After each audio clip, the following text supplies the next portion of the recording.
if you haven't seen a SITREP before, SITREPs for us are where we give a situation report. We are updating you on the development of a particular feature or piece of tech or something like that CIG is working on that we have previously covered and talked about the development of. So we're going to do 3 SITREPs tonight, kind of. The first one is going to be on vehicle tractor beams. So we first covered vehicle tractor beams. Let's see, this was second episode. When we first covered vehicle tractor beams in episode 3 on April 4th, 2022. Uploaded to my channel December 28th, 2022. It was a scanner anomaly that I did called "She Thinks My Tractor Beam is Sexy."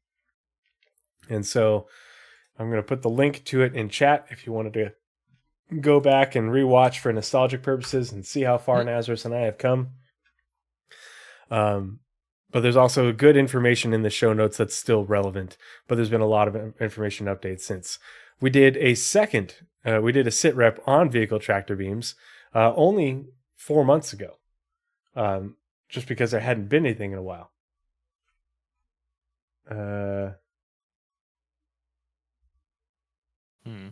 What's up? What on earth? Aether Drift, what are you talking about? Ha ha ha, does she now? Your title of your episode, buddy. Oh, yeah. Yes. I was like, what are you talking? Well, I thought he was responding to North End Trooper because North End Trooper was talking about, we had the big balloon launch thing downtown this week. They do them several days in a row.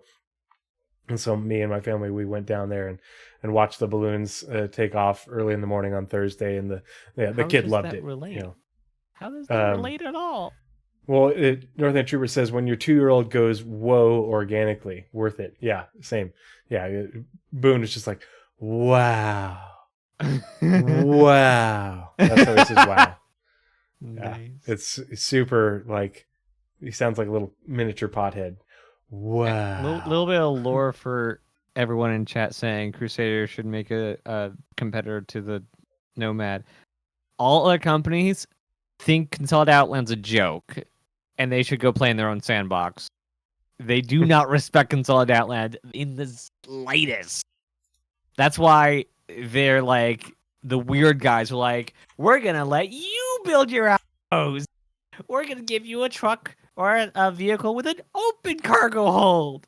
Like, they are the quirky kids in the corner that take seriously at all. Mm-hmm. Even though they have a capital ship with the Pioneer. Nobody takes them seriously. No one's like, we're going to compete with Consolidated Outland. No, they're just going to say, we're way better than them. We're going to compete with actual company. Speaking of the Nomad, though, the Nomad does have a vehicle tractor beam.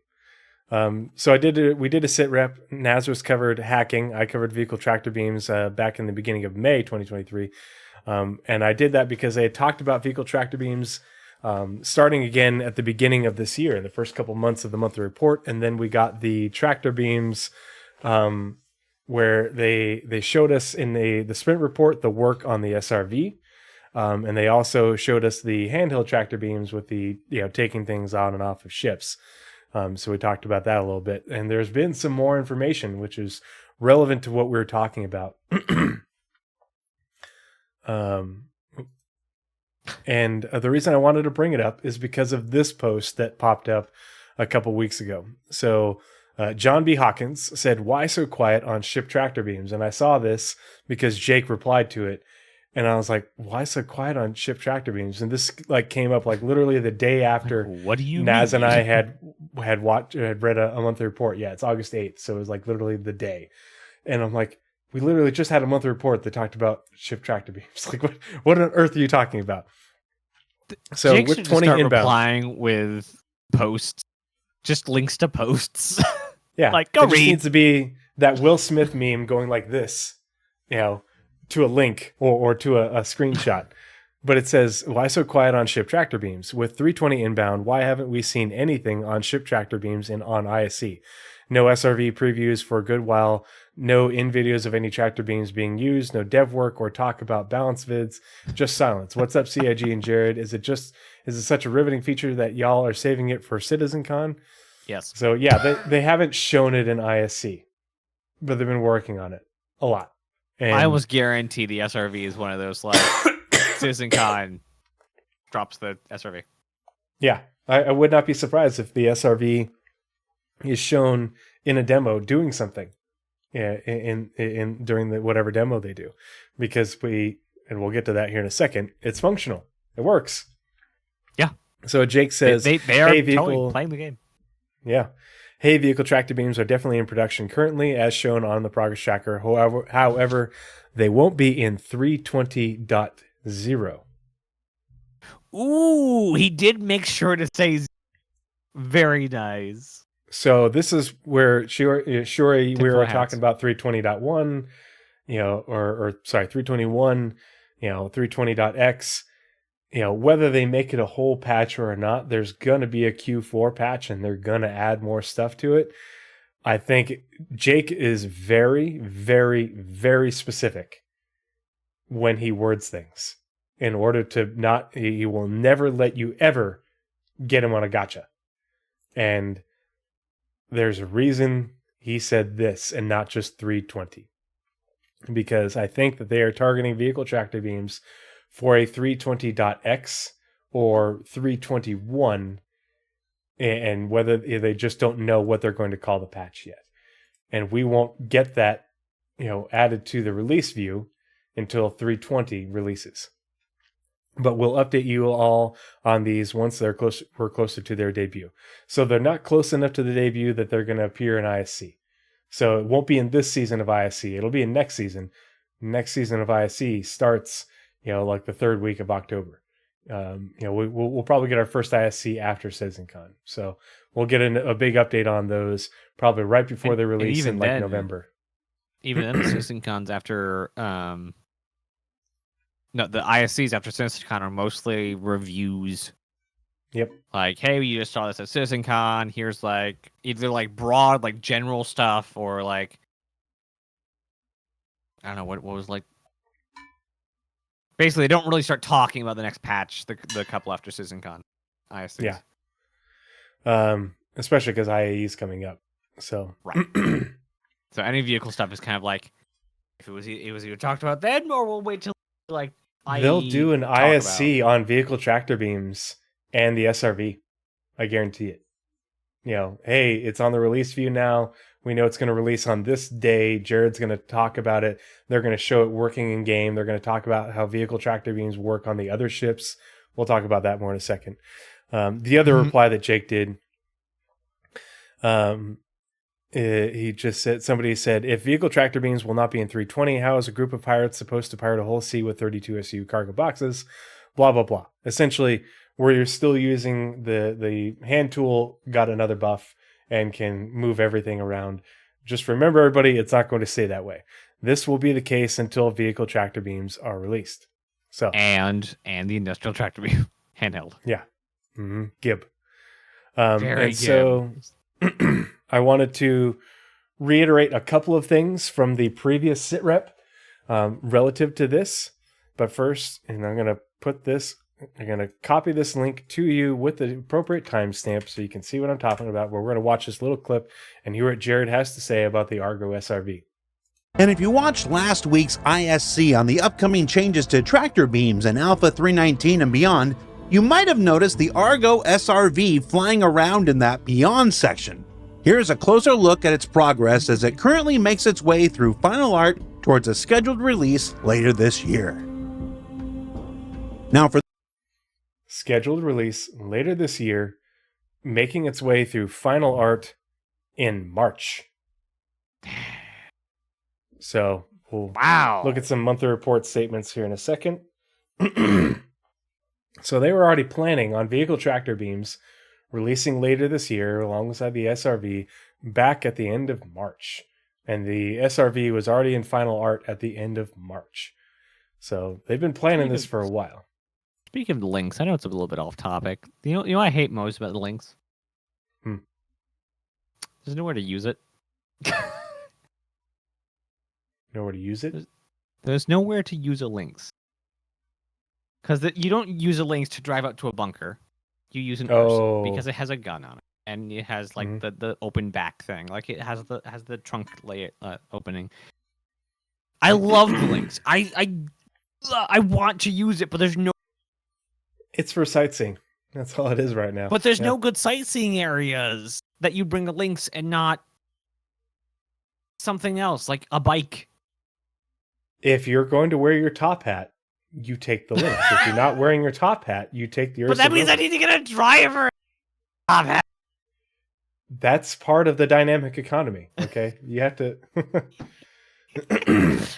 Tony, yeah, the lynx does have a weapon. You must ride in the Ursa or in your lynx with a top hat.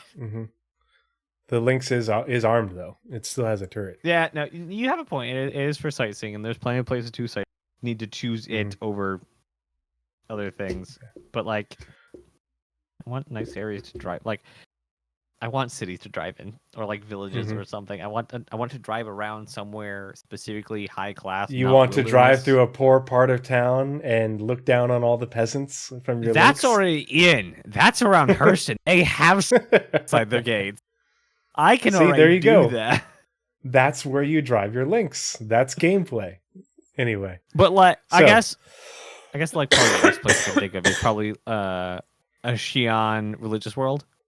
Because it's a planet of gardens, so I can see that. So if they allow vehicles there, might be a good place. Anyway, continue. Sorry. Yeah. So for just to recap a couple of things and then get into the most recent monthly reports regarding vehicle tractor beams. So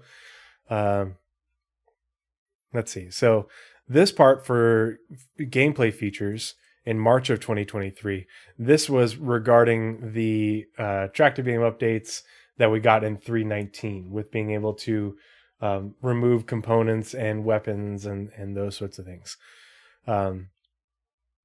The down here,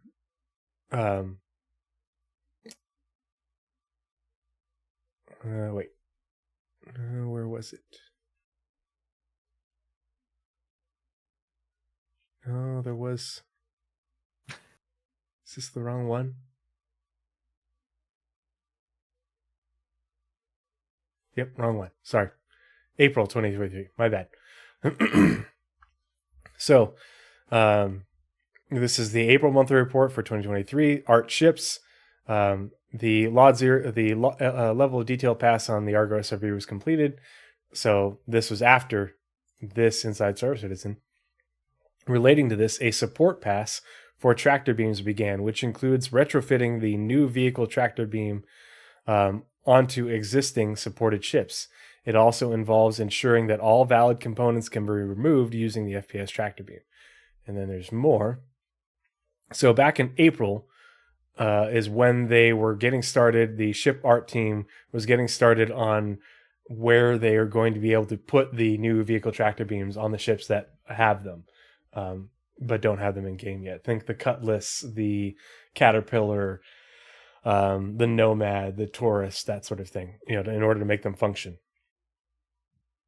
Was the Taurus in game at this point? And did it come out this year? Last year or year before. I think it was 2021. Did it? Man, I'm late. Yep. Let's see. Yeah, so that was it for that one. So that's April 2023. May 2023.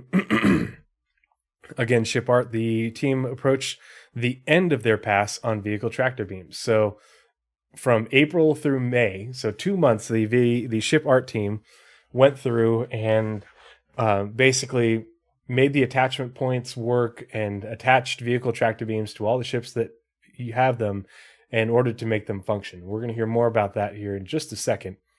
I'm 2 years late. But yeah, this includes work on the Origin 315P, Drake Caterpillar and Cutlass Black, Consolidated Outland Nomad, and the Miss Cole C. I don't think they had to maybe do anything for the Taurus because it's a turret, and that turret was already there. So, but it isn't specifically mentioned. And so that was May 2023. Where's the June monthly report? Speaking of, You may have forgotten your whole shtick for My like whole introducing shtick? your stream. Yeah, you didn't talk about Stack Up all this time.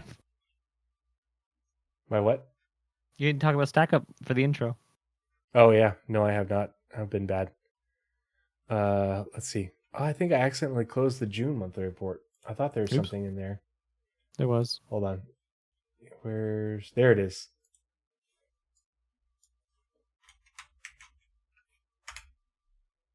That very All right, interesting so image.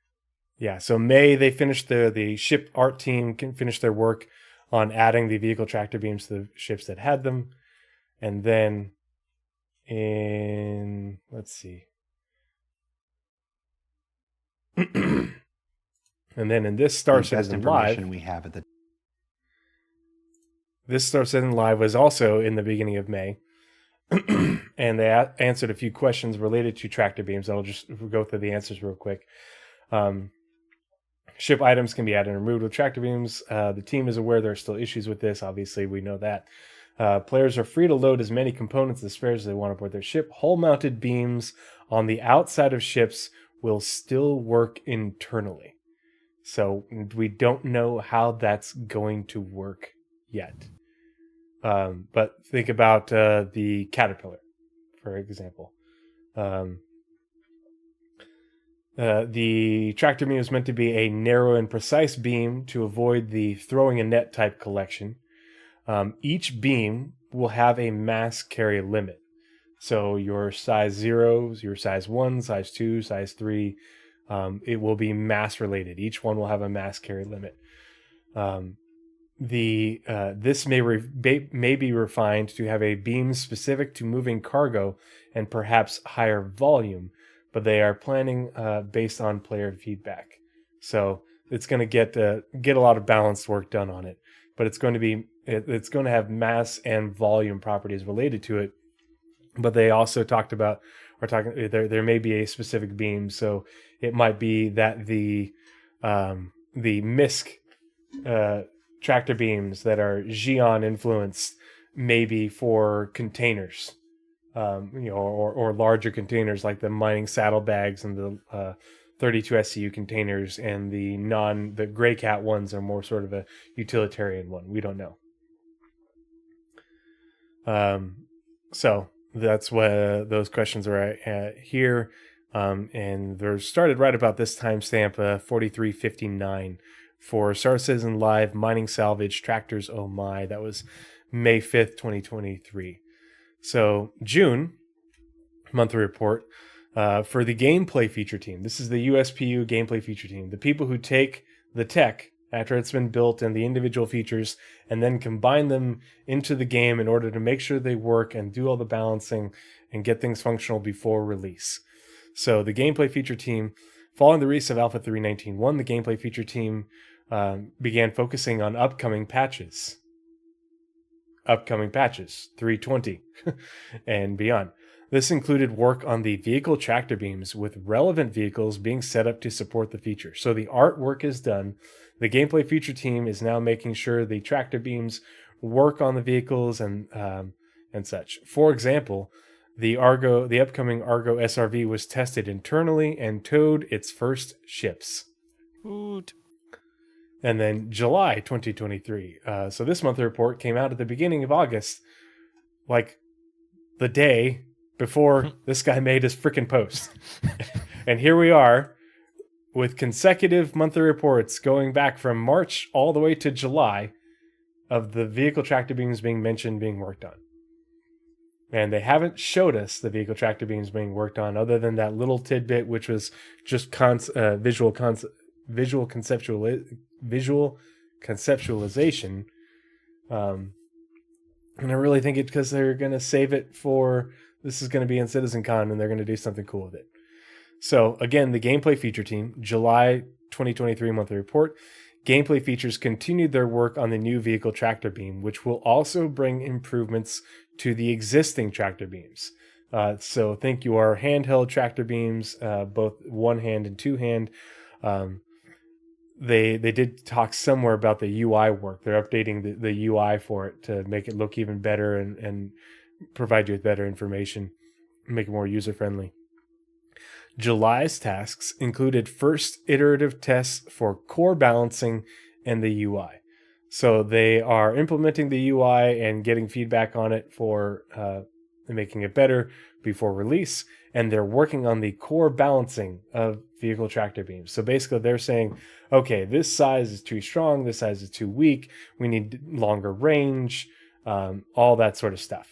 So they're already working on the core balancing in July of 2023 with the gameplay feature team, who is the last team to work on a feature before it comes to release. This is coming out this year. I guarantee it. There's no way it doesn't come out this year. I'll eat my words if I'm wrong, but this is going to be a 320.x patch, because Jake was very specific to say right here, not 320.0. And it's very far along in development as a feature, and all the vehicles are just being tested and balanced right now. Yeah, so the tractors are done work. They're just adjusting numbers and what the player interacts with. Yep, adjusting the numbers and the UI so that way it's intuitive and getting it ready for release. So that is everything that I have on vehicle tractor beams for this SITREP. The next part of the SITREP is going to be on Quantum, because we have a little bit of information on Quantum that Naz is going to fill us in on. Northern Troopers is off topic, playing Starfield, and I keep saying, man, I wish this game does this. Oh, wait, SC does this. Yeah, Naz and I went on a rant for about the first 30 minutes of the podcast. Not a rant. We were discussing our likes and dislikes and our initial feedback, because Naz and I are both about 5-6 hours into the game at this point. And I'm half of Naz's I'm playthrough. 2 hours in, but I've done it for 5 hours. Yeah. And a lot of Naz's playthrough I was watching and lurking on, and I'm like, oh my gosh, Naz and I are very much the same person. We play RPGs. Man, when I can't get over the how I learned that NPCs don't react. Like in Skyrim, I was used to Skyrim. Like you steal something in Skyrim, the entire town's after you. But like I just like I wonder what this is. Can I pull up an info thing on it? Yoink! I stole it. Oh no! Wait, no one said anything. What about this? Yoink! Nobody says anything. The next hour is me cleaning out the mining facility of anything that moves. Oh, it was so much fun. Okay, I'm upset. Star Citizen Wiki's down. All right. If I can navigate to Quantum Simulation. All right. So we've done at least one episode of talking about the Quantum Simulation. I think either independently or we've also mentioned it almost every episode we talk about. I know I've done my own independent also not serious stream and videos on it. So we've gotten a lot of information. Well, we've gotten updates, not a lot of information, but a lot of updates on Quantum and its various services since the last time we talked about it officially on stream or on podcast, on Pathfinders words. So starting off the March 2023 monthly report.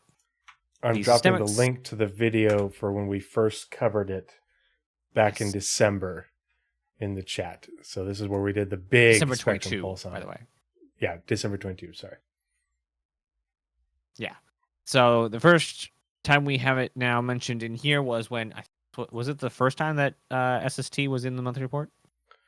So yeah, when this monthly report came out, this is the first time that SST had been in the monthly report since February of 2022. It had been over a year since they had been mentioned.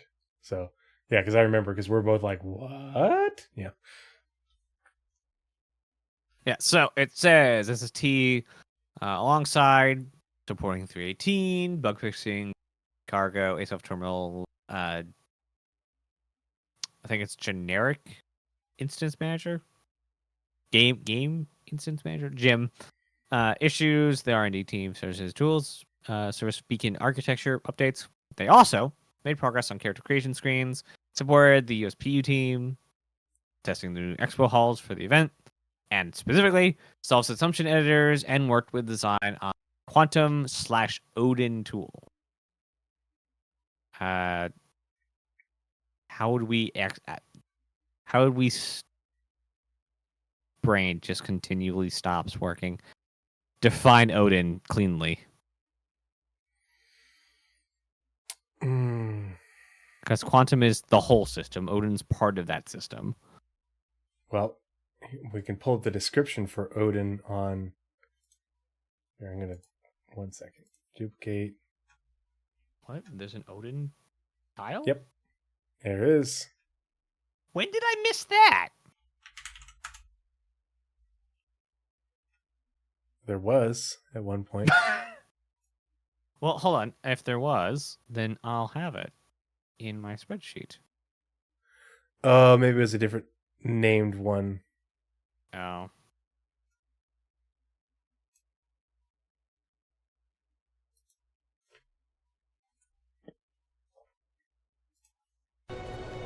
Part of the crew, part of the ship. Part of the crew, part of the ship. Part of the ship. Part of the crew, Part of the crew. Part of the ship. Part of the crew, Part of the crew. Part of the ship. The Prisoner. Thanks for the follow. Thanks for joining us. Roy McAvoy Tin Cup. How much longer will you be on? We've probably got another, I don't know, Hour to 45 minutes. Yeah. Well, we got to get through this SITREP, and then we'll talk a little bit about RaStar and the Procedural Locations Tool. Yeah. Things saying Odin's here. I just don't see it. Another follow. Thanks so much. Part of the ship. Part of the crew, part of the ship. Part of the crew, part of the ship. The Prisoner. Hail all. Is this the Starfield free zone? We were talking about Starfield earlier, but we got it out of our systems. We are going to do a special Starfield review podcast in a few weeks once we've had more time in the game and it's well out of release. But so currently Odin and other backend tools that display player or NPC locations route through Elasticsearch, which is CIG's analytics pipeline. Project's snackily slow. So I remember Odin, didn't it say Odin on the thing when they were using it during the CitizenCon presentation? Yes. Yeah. That was the UI they were using. Yeah. I wonder if Odin, I'm pretty sure Odin's the skin. I'm pretty sure that's what Odin's the skin. It's the tool that was to feeding the interact. information. Yeah. It's the way that developers see Quantum. Yeah. Yep. Exactly. So kind of like you use. I was going to use Premiere, but not everyone's used Premiere. You used a media player to see your music. You don't just look at files. But it shows the songs and artists and the length of it, the genre inside your whatever media editor. That is kind of what Odin is. It lets you see all the details, but in a way that's digestible by the user. Oh shit! Red Monster SC just rated with a party of 70. Holy shit! Oh, I'm not gonna. Thank you so. Great. Thank you so much for the raid, Red Monster. Much appreciated. That is so very kind of you. Welcome everybody. Thanks for joining us. So Nazeris and I are midway through what we call a SITREP, which is where we just give the watchers and listeners an update on the development news on a particular feature that we have previously covered in a Spectrum Pulse or scan anomaly. So I just got done covering vehicle tractor beams and what we've gotten over the last several months in the monthly reports and other sources. And Nazeris is talking about the recent updates that we've had regarding the quantum simulation. And then after that, we're going to be talking about RaStar and the Procedural Locations Tool for a little bit as well. So thanks again for the raid. Thank you so much. Before we continue, I just have to make a little shameless plug. Everything I do on this channel is for charity. So any and all monetization goes directly to charity. We're always raising money for stackup.org. So if you're coming over here to hang out and watch and listen, we really appreciate you being here. If you suffer through an ad, just know that revenue goes directly to stackup.org 100%. I donate every last dollar, and I even match some of it with my own money. So Thank you so much for the follows. Thanks so much for joining us. Really appreciate your support. Thanks again, Red Monster SC, for the raid. Hope you had a really good stream. Have a good rest of your night. Here's a great question for us. Mhm. What are both of your views on Tools video? Oh, the Tools video. There's a specific one that came out. The supercut of how much CIG has referenced making tools to speed up development. I'll let you go first. Whose tools video? I'm not sure, but I think I basically know it was which one you're talking about. But basically, it was a supercut of every time they mentioned tools. Well, and so we actually did a podcast. So ours was on certain tools. Yeah. We did a podcast called The Road to 100 systems. Yeah, the Road to 100 Star Systems. And basically we covered the tools that CIG is using, is using to build everything within a star system, whether it's points of interest, the planets themselves, the asteroid fields, the gas clouds, Population, the cities, the ship, resources, stations, and everything like that. So we covered all those things in one big Spectrum Pulse that we did a couple months ago, actually. Yeah, it was earlier this year. If you've got the Roy McAvoy, if you've got the link to what video you're talking about, I would love it if you would share it in chat, because I may have seen it, I may not. But yeah, CIG has gone absolutely ham on making tools far more than I think a lot of other companies do, at least after the initial development of their engine, just because most games don't require the amount of scale necessary that necessitates significant tools development. Whereas, and I'm going to say, I know somebody was asking like this to be a Starfield free zone, but it's kind of the thing. Tools are the thing I would point to as the difference between Star Citizen and Starfield. Starfield was very handmade, very traditional procedural generation, general procedural assistance, as Star Citizen does. But they just kind of like, these are the crafted things, everything, like, and then those are the procedural generated things, not crafted. And Star Citizen is like, we're going to make all of these tools so that we can make the things we have to build by hand really good, so they can be put into these procedural systems that they can be pulled back for procedural assistance. That way they can build even outposts in a procedural way. Mm-hmm. But I think their tools are the thing that sets CIG or sets Star as the biggest difference to Starfield. Mighty Bridge is a plugin. It's a plugin. So it's technically a tool, but Mighty Bridge is a plugin that is used in conjunction with something like the Procedural Locations Tool. But it's a plugin that attaches to multiple different pieces of software that the devs use in order to bring things into the editor. So that way they can, instead of having to make something into Houdini or Blender or what have you, and then export it from that program and then import it into the video game editor itself, you make it like in the editor. It doesn't have to, there's no export import process, because that's also where a lot of bugs are created that are very difficult to track and find. So, here, let's pull up that video. Hello, everyone. Oh, it's so old. Yeah, you're going to have to skip like a minute into it. There's a whole intro. Oh, no. Okay, so this is a couple of weeks ago. Tools that make things faster, 10 years montage from Cameron. I'm going to save this to watch later. Yeah, I haven't watched this video, but I will definitely have to watch it. But yeah, Cameron does good videos, but there is definitely a crap ton of really amazing tools. Yeah, the prisoner, you hit it on the nail on the head. It's to allow things to be done by designers rather than people who code, and to be a lot of it done very quickly by designers. Yeah, there's there are a lot of tools, and the development of the game is iterative, but the development of the tools is also iterative. Like they'll make this tool and they're like, okay, this is great, but we need it to do this. And they'll make the next evolution of that tool. And that's how we've gotten to things like the Procedural Locations Tool and RaStar, because they have, so every time they update the way they code, they have to redo every tool. Now, they've created new tools over the years in order to tools exist more mostly effectively. outside the tools exist mostly outside of where the code touches. So Quantum and Odin, which we were just talking about, is a tool and system on its own. Like Quantum is not CryEngine code.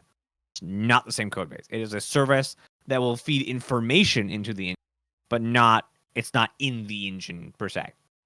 The procedural location tool, procedural generation tool are tools to interact with the code. And yes, there will be bug fixes to do if you update relevant parts of the code.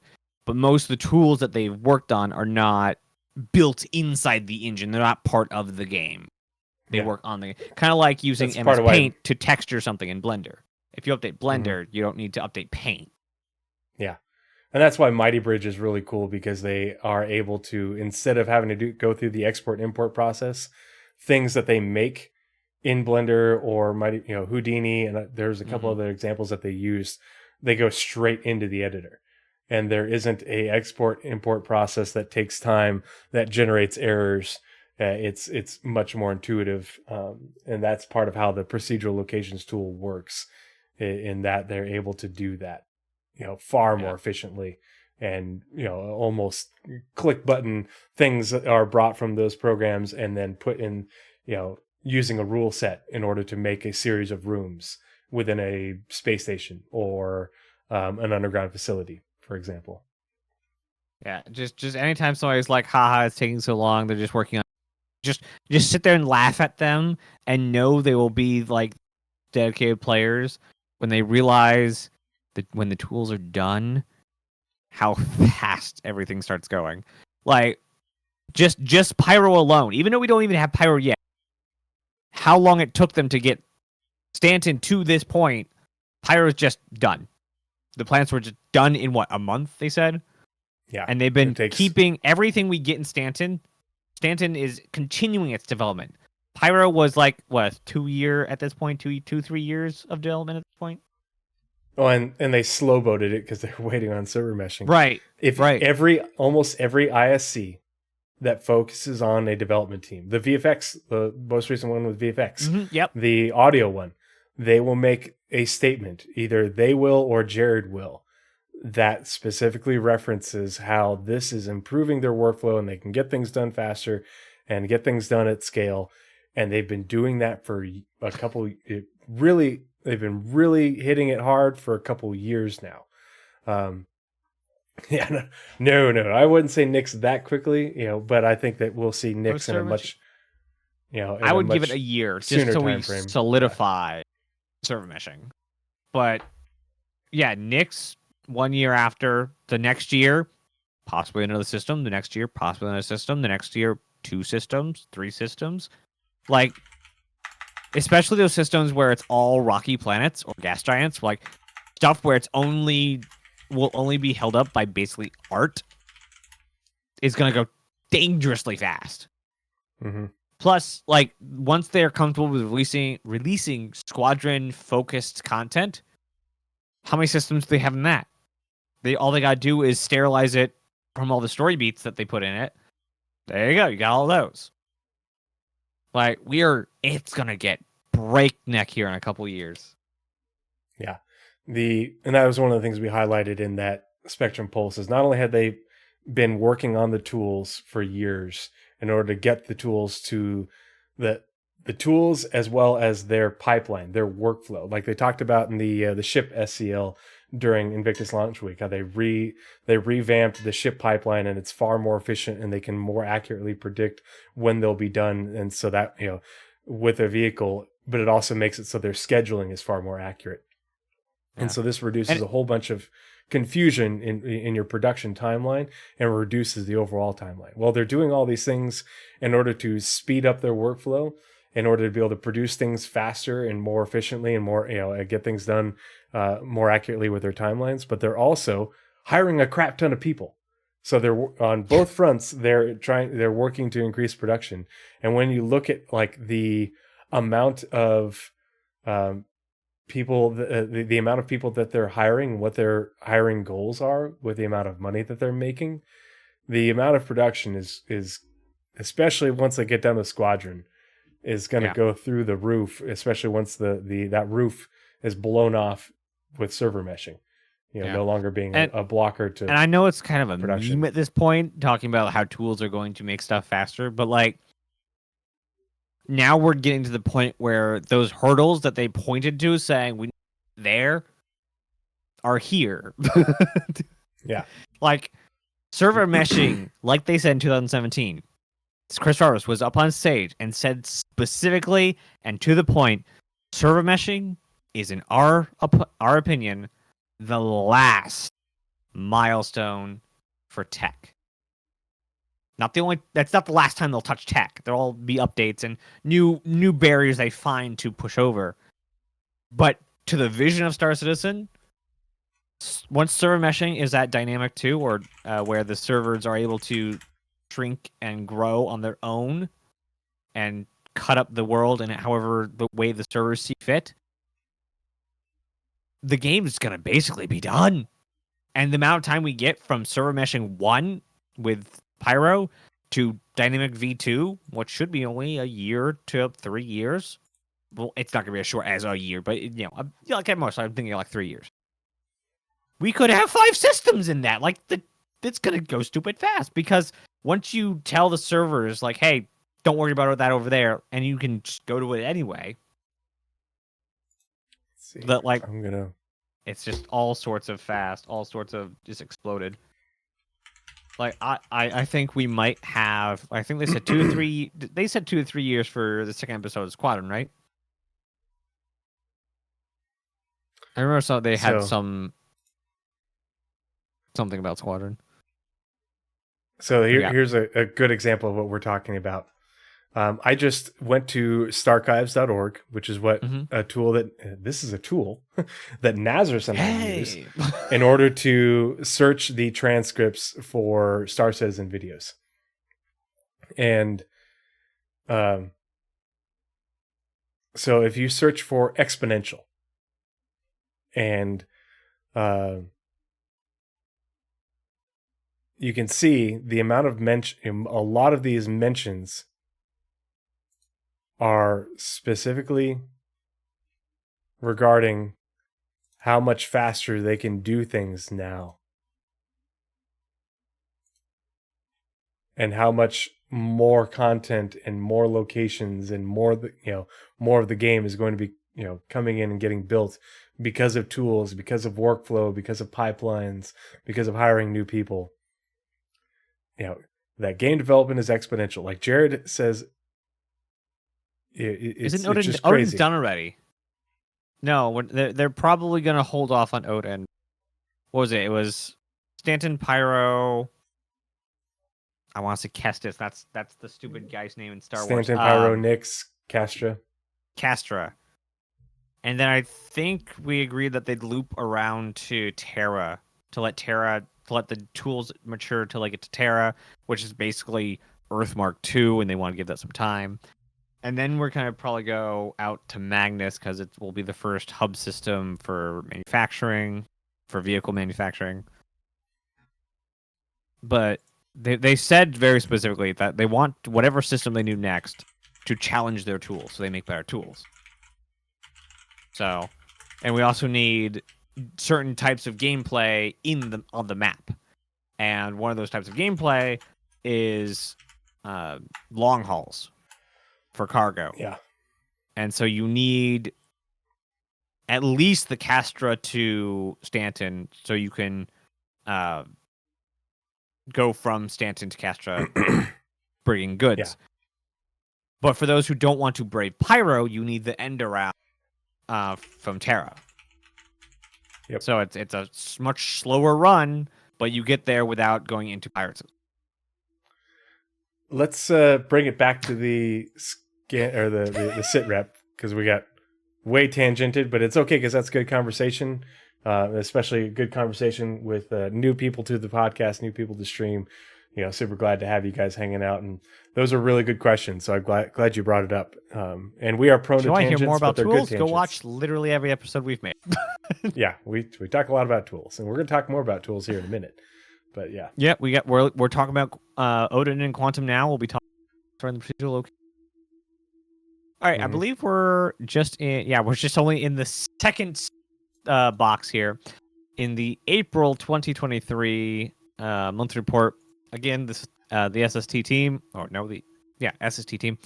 Again, they talked about working on 318.2 and various shops and prototyping of mission markers and bounty hunting. The virtual NPC service, but they also said the team is planning out the next set of milestones for the Quantum. So say we all. Oh, okay. I'm like, what on earth was that?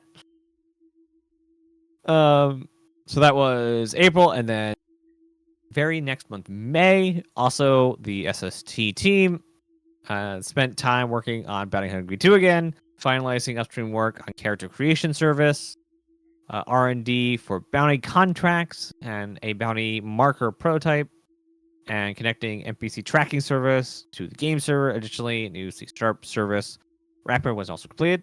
Here's the point. The team also continued working on the Quantum Odin tool. So Quantum and Odin very much linked. Like I said, Odin is the tool they use to see the quantum simulation. Yep. So the simulation it's what they demonstrated at CitizenCon. Yeah. Like you can spill a cup of water behind you, and that's a simulation. But you want to be able to see it, so you put it in a glass box and watch it. So you can have quantum running, but you won't know what it's doing unless you look at it. Kind of a mismatched example, but anyway. Including making progress on the data-driven economy. Everyone drank, they said economy. Quanta state, quanta life, and the battle matrix. And battle system. Battle matrix sounds really, really hardcore. Finally, SST continued support for the recent live releases, including several bug fixes and price modifications. So ship prices are an interesting thing. Slight tiny tangent here. Quantum's going to take over the prices of ships because it's going to take into account the supply and demand of all the materials that go into each component on a ship. So that's why it's in SST. Ship prices are under SST. And then moving along to June. So April, May, I put June. June in there because SST is in there, but they don't specifically mention Odin or Quantum. So that's interesting. Because, and let's see, it was... when did they finalize plans that they were going to do CitizenCon this year? What do you mean? Say what? What month did they announce that there was going to be a CitizenCon? Oh gosh, I don't remember now. Anyway, I'll read this one and you see if you can find that. I'm going to... So SST, the Systemic Services and Tools team, began planning the required service refactor in support of server meshing. So it started in June. So they already had services and stuff they were working on. Now they're mapping out what they need to update those to work with server meshing. They also began code cleanup and working through tech debt for the diffusion architecture and general instance manager, or GIM. Additionally, the team supported the USPU with bug fixes and integrations towards the Hull C and cargo future releases. So this is them preparing the economy, or preparing for the cargo and the economy to be moved with cargo, not just the nebulous background. Yeah, nebulous. And then in July monthly report, the SST team was not there, but we also just got, told that the SST team was going to be turning into the economy team and getting some of the same deliverables, but also having some things changed. Quanta is working now in the PU in certain limited capacities. So Quantum and the quanta within quantum. Quanta are the little individual data points that represent ethereal NPCs. And SST is Systemic Services and Tools. They're the team that are working on the entire quantum simulation, which isn't just the economy, but it's all the AI services that feed into it for like Bounty Hunter V2. Looks like CitizenCon was announced in June. Awesome. Yeah, that's when they confirmed stuff. Interesting that a traditional major panel in CitizenCon happened to go missing they announced a CitizenCon. Interesting. Yeah. No tinfoil hats here. Could be related. And then the team's not even there in July, but they're also getting reformed in the economy team. So quanta, the quanta is what factors into the probability volumes. So the number of quanta of a given type within a probability volume is what influences how the probability that you will see them. So you're not going to see that specific quanta, but if if you dice gets rolled and based off of the probability, you are going to see a hauler flying around, and they'll be in a caterpillar, and they should be hauling what would be going from here to there, based off of the quantum system, and then that's what you'll see.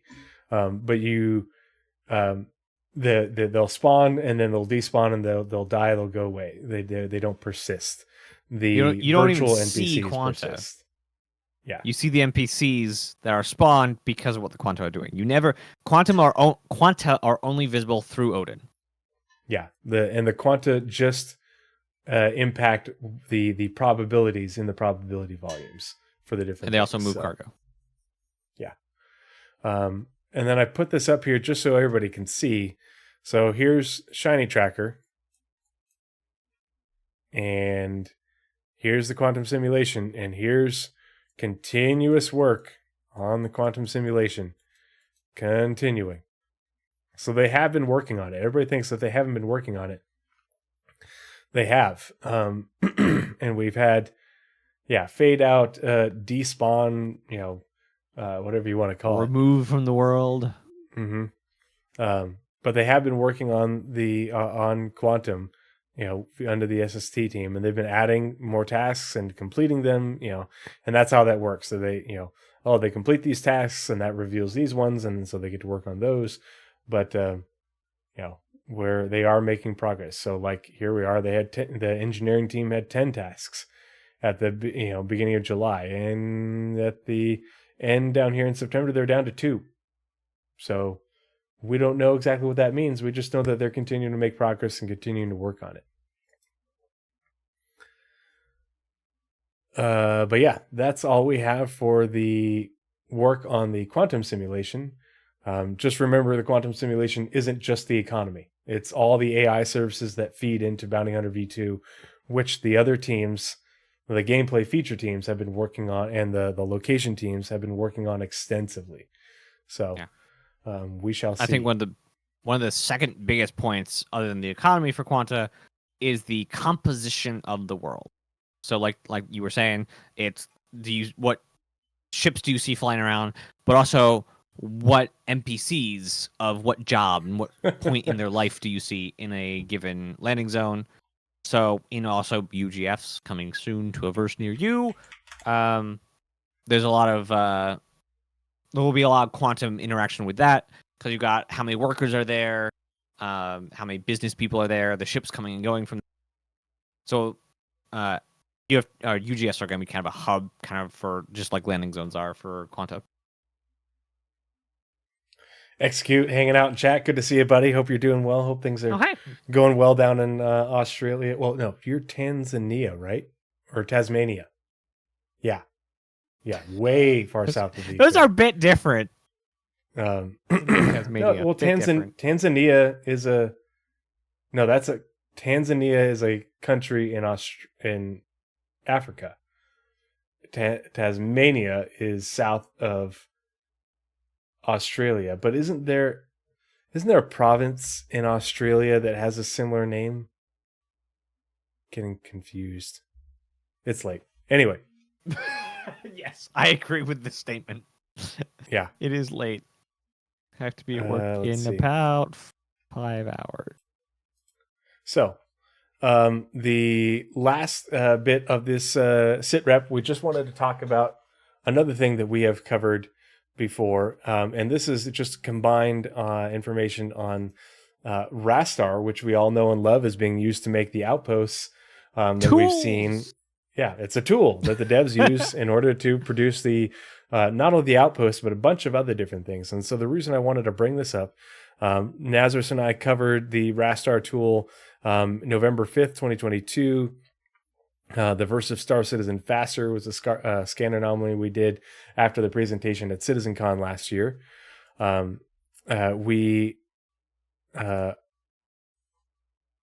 that was the...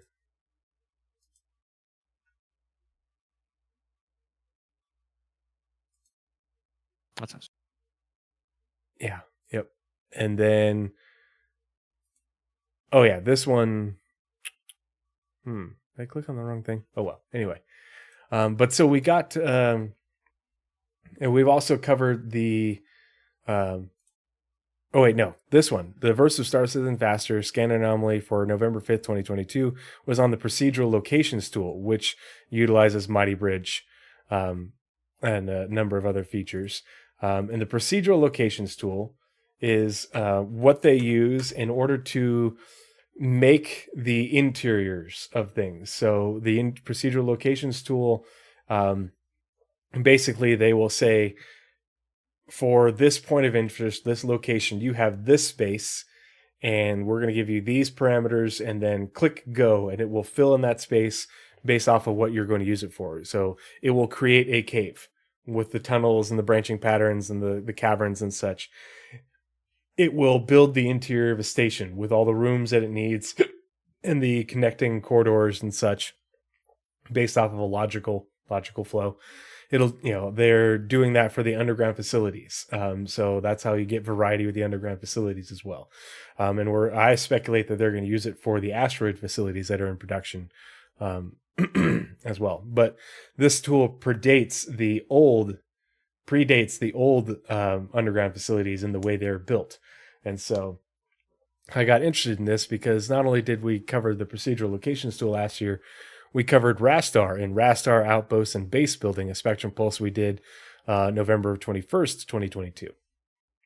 And so we got the ISC on May 11th, 2023, inside Star Citizen, Settlers of Stanton.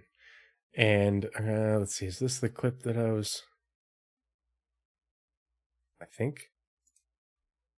I don't remember if I had a timestamp that I wanted to play.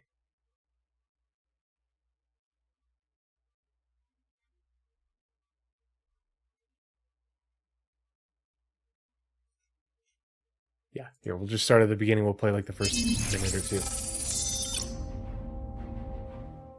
Populating the surface of Star Citizen's planets and moons is no small endeavor. From the tiniest of easy habs to the largest of landing zones, creating new places where players and NPCs alike can gather to buy and sell, collect and trade, create and destroy, oh my, is essential to our continuing efforts to expand gameplay opportunities within the persistent universe. And with the upcoming Alpha 320, members of the Montreal Sandbox team are doing just that with the newest edition of Derelict Settlements. Since the last time we talked about these derelict settlements, we've been progressing quite well. We started with maybe one settlement last time we spoke, and now we're up to about 15 fully fleshed settlements with a unique look, narrative, and theme around them. The longest part is just finding a theme and then scouting these really epic locations. Okay, so I think all of these settlements are in 320. Somebody has taken screenshots. I've seen them. I know at least some of them are in the 320. I don't know if all of them are. But basically, these derelict settlements are, they're the Ghost Hollow and what's the other one on Daymar? Whistler's Crypt. Ghost Hollow and Whistler's Crypt are derelict settlements. They're not derelict outposts. They are two different things. but they do share some assets and techniques and such. But the derelict settlements are partly built now. We know now are partly built using the procedural locations tool, and it's procedural, as in like here is the space that you have in order to make this settlement. Click, and then here are the rules, and it'll add certain things in there. But they also, we know now that they use RaStar as well, because let's see, it's where was it? Oh gosh, did I lose it?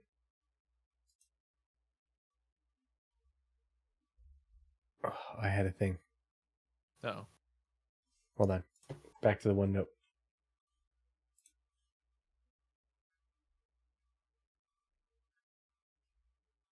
Access is saying he wants one that looks a little less ruined. Well, you these need are to find somewhere derelict. that's less old. Yeah. Let's see. Here we go. Sorry, wrong video. So in this one, and then in inside Star Citizen, hey, now it's RaStar. We're gonna go back here to the beginning. We'll play the first minute or two of this. This was just a couple weeks ago, August 3rd, 2023. And I heard this and I got confused because when Nazeris and I had covered these two tools, the way they were described in the monthly reports and such, it seemed very certain that the procedural locations tool was for derelict settlements like Whistler's Crypt and Ghost Hollow, and the underground facilities, the new ones, space stations, caves, and potentially asteroid facilities. Whereas RaStar was for outposts, where you have those structures with the overlays built using RaStar.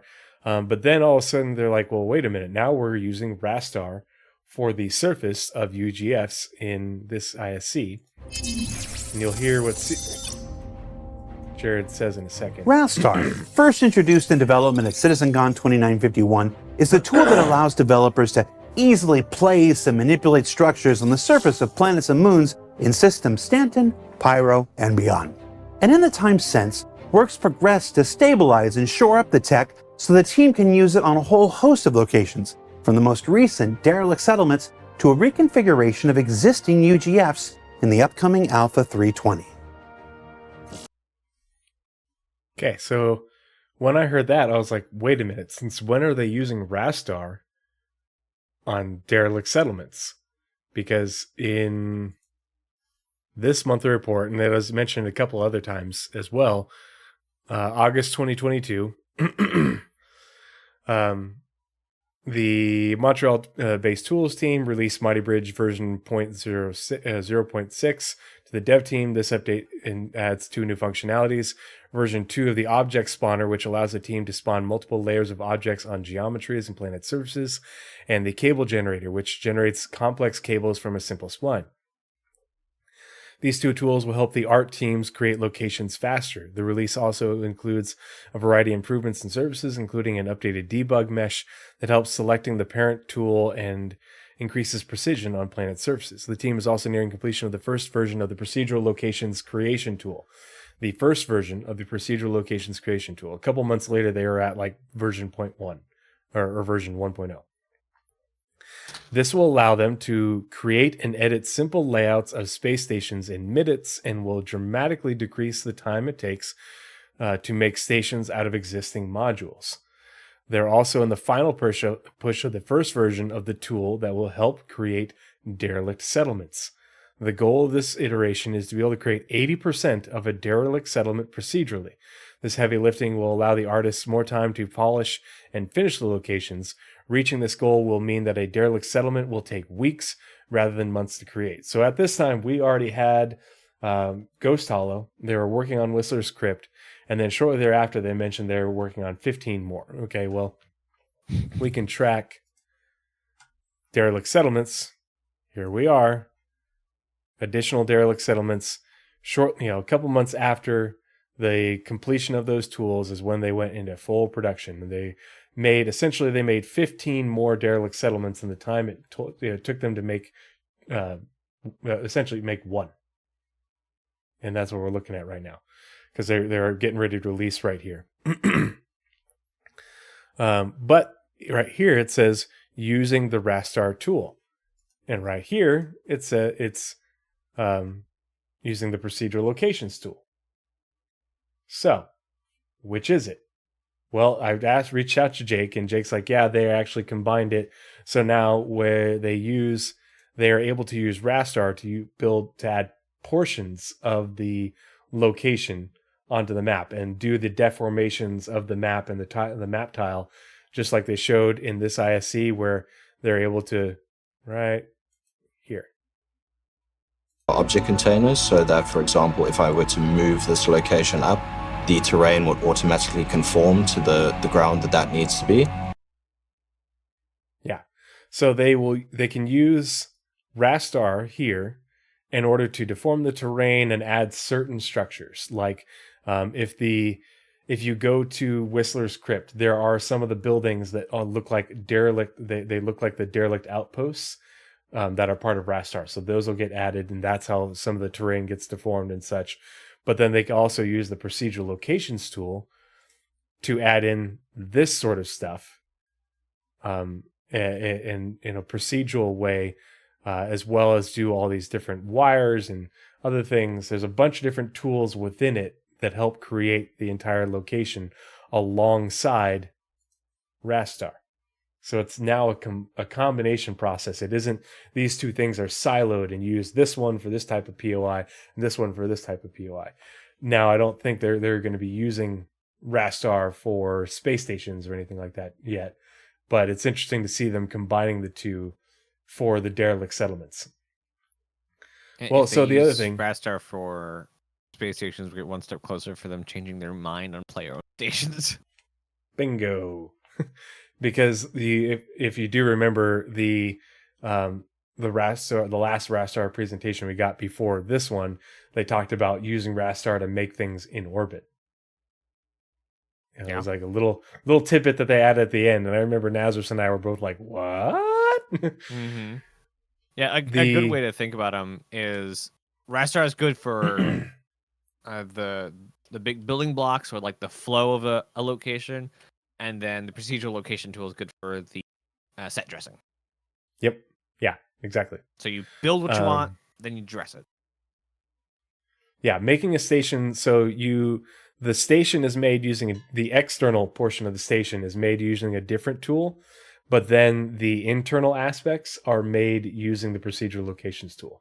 That's how they get those layouts that we're all so used to, that are very they are procedurally generated, but they are very samey, but it's made that way using the Procedural Locations tool, and that's how they generate the interiors.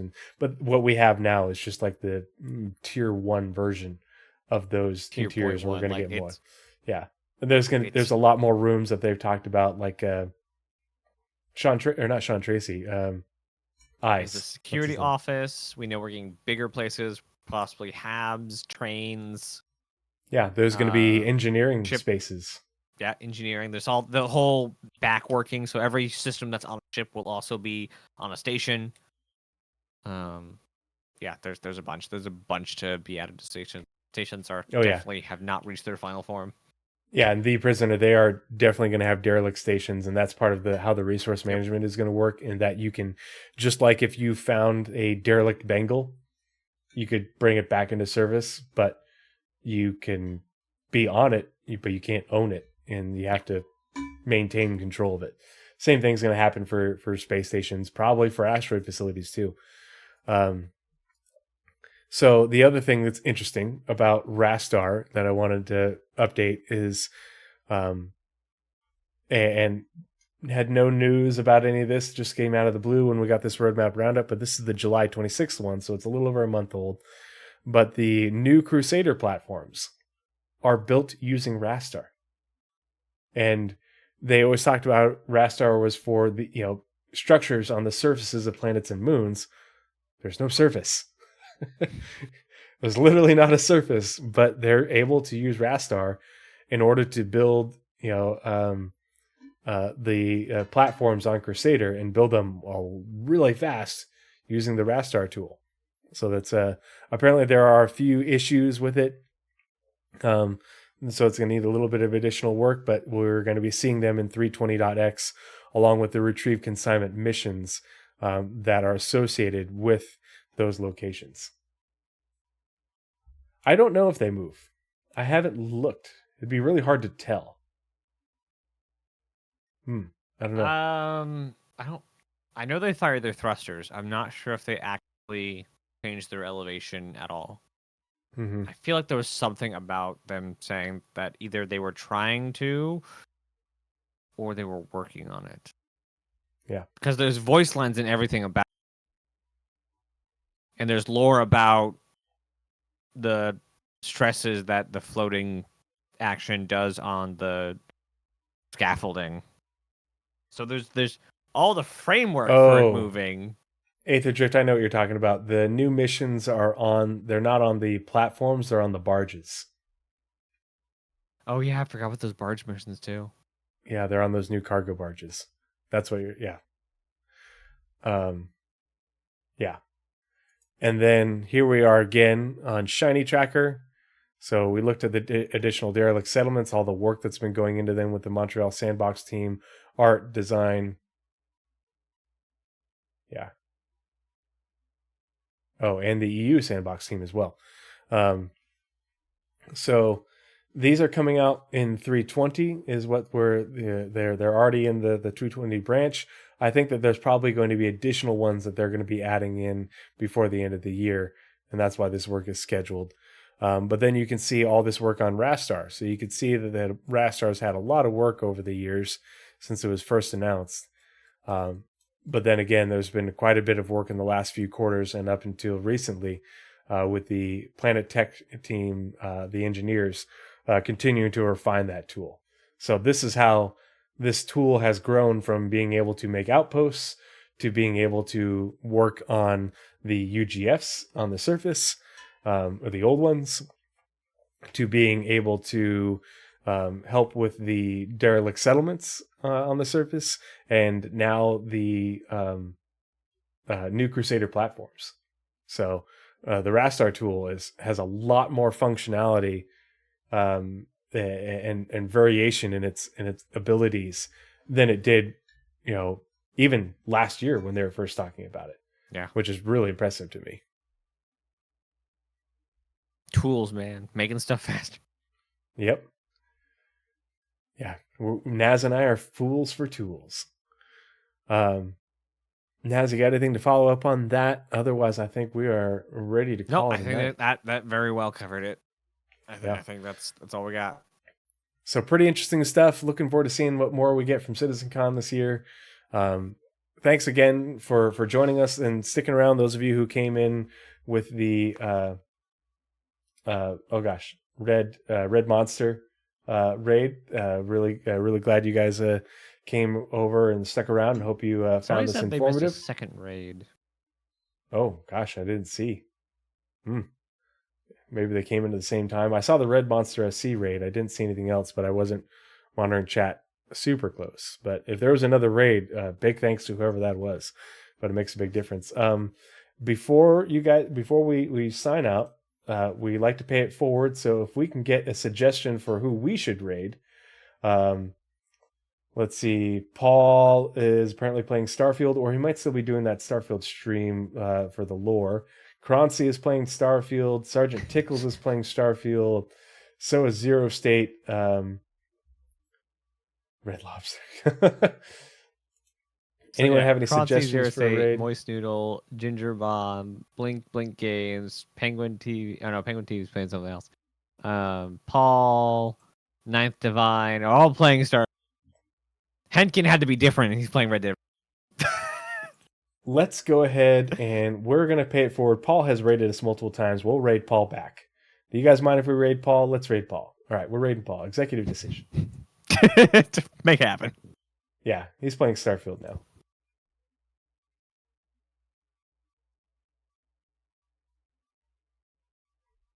All righty. 3, 2, 1. Raid. Bye, everyone. Thanks so much. Love you guys. Ooh, base building. I can't watch. I don't want this spoiled for me. yeah, I'm not going to be able to get to do any base building until next week. I might be able to play a little bit on Monday, but I don't have any time budgeted until, for sure until Wednesday. So Yeah, I have some downtime Saturday evening,